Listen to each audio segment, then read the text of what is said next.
With recent releases, new codexes on the horizon, and a new edition of Horus Heresy, this summer is the perfect time to enjoy the hobby. But what has GW exactly been up to? And how are new models and combat patrols being received?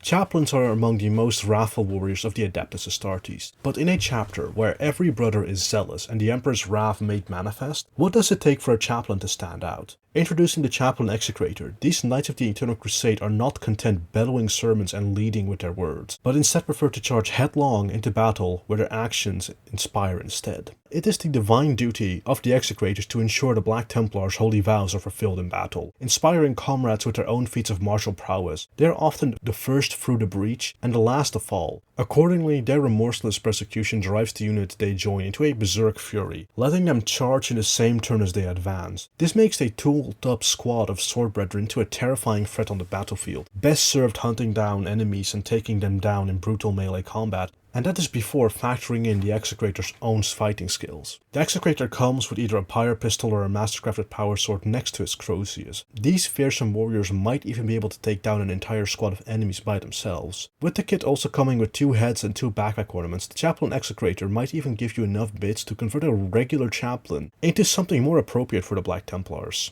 The Black Templars have many customs that greatly differ from other Astartes chapters, and a newcomer to this mix is the Crusade Ancient, who has the honor of carrying the Black Templars' most sacred icons and standards into battle. Their booming rhetoric drives their fellow Templars to acts of righteous hatred, even as bombs and bullets whistle around them, inspiring allies with feats of resilience and resolve. This Ancient is another beautiful miniature with plenty of options, from the Armageddon-appropriate Orc skull to a blank shield ready to be decorated with your Crusade's personal heraldry. Together, these additions to the Black Templars don't just add 2 new character models, but also have great potential for conversions, whether it be your own Marshal, Castellan, or even Emperor's Champion. When the new codex drops, the conversion possibilities have greatly increased. But what will this hold for the future? Perhaps in the coming years we might see more unique Black Templars characters, a trend famously set by the Blood Angels, Space Wolves, and Dark Angels. With a unique Chaplain and Ancient, the Black Templars range has almost been perfected. The only unit you might consider to be missing would be a unique version of the Blade Guard veterans that the previous mentioned chapters already have, such as the Sanguinary Guard, Inner Circle Knights, and Wolf Guard Head Takers. The Grey Knights have one mission: the extermination of demonkind and the purification of warp corruption wherever it spreads. But with the recent reveals, are these invaluable warriors of the Imperium truly up to the task? Having previously been shown the Grandmaster Nemesis Dread Knight, fans have held their breath for other updates and reveals, but were instead greeted with a new combat patrol. While a new combat patrol is not out of the blue for the upcoming codex, many fans are left unsatisfied when the combat patrol replaces the much beloved Nemesis Dread Knight for a venerable Dreadnought. And of course, Castellan Crow taking up the role of the Terminator Librarian. One of the beneficial changes would be the addition of another 5 Grey Knights to the combat patrol, but rebuying the box is not in the cards for many. Of course, this is not cause for despair, as Crow could be turned into excellent conversion fodder. A squad sergeant or a Brotherhood champion are obvious choices. But an experienced hobbyist could turn Crow into an Inquisitor, make him even join the Death Watch, or turn him into a Librarian for a different chapter. But what does this mean for the future of the Grey Knights? It's pretty clear the Grey Knights will not be given a range refresh anytime soon, but as previously seen with the Cadian Shock Troopers who received a range refresh 1 or 2 years after receiving an upgrade sprue, it will only be a matter of time until the Sons of Titan receive their refresh. But with the rumors of updated Assault Terminators coming, as well as the Horus Heresy also updating their Terminators, the new skill increases leaves other kits behind alongside the Grey Knight Terminators, such as their Grey Knight counterpart or the Blood Angels Assault Terminators.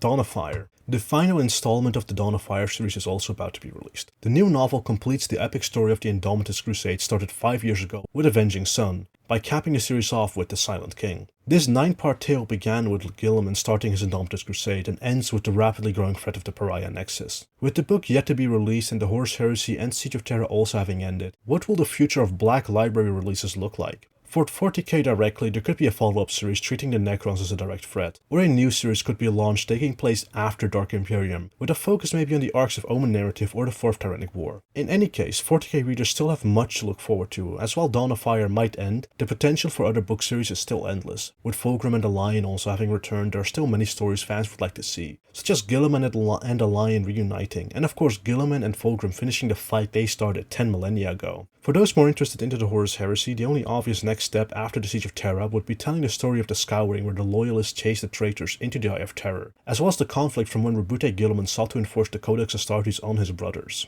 In other news, for fans of the old world, excitement is at an all-time high with the recently released Grand Cafe faction as well as the new FAQ which seeks to rebalance the game. Many units, equipment and special rules have been given a second look over with a focus on making infantry more reliable as well as retuning magic to be more reliant on dice rolls rather than the levels of individual casters. While all of this is great, the team behind the old world admitted that this will be the largest FAQ and errata for the game most likely. But the game will continue to be supported, receiving smaller tweaks and changes instead of the massive errata we received recently. The slow march of the new Horus Heresy edition also continues, with GW revealing articles on the lore and new rules. The Horus Heresy now lasts 4 turns instead of the standard 5 to 6, a rule that was previously introduced with the Siege of Caphonia expansion. In addition, similarly to 40k, units now determine who holds an objective based on tactical strength, with line units such as Tactical Marines or Solar Auxilia Last Rifle sections getting a bonus against numerically superior foes. The new core rules also feature 3 yet-to-be-released missions, with each having 4 secondary objectives, those being Last Man Standing, where a player is rewarded points by having more units that are not routing or destroyed at the end of the game. Slay the Warlord, which obviously encourages the killing of enemy command units. Giant Killer, which rewards players for destroying super heavies such as Lords of War, Titans, Baneblades, and of course Primarchs.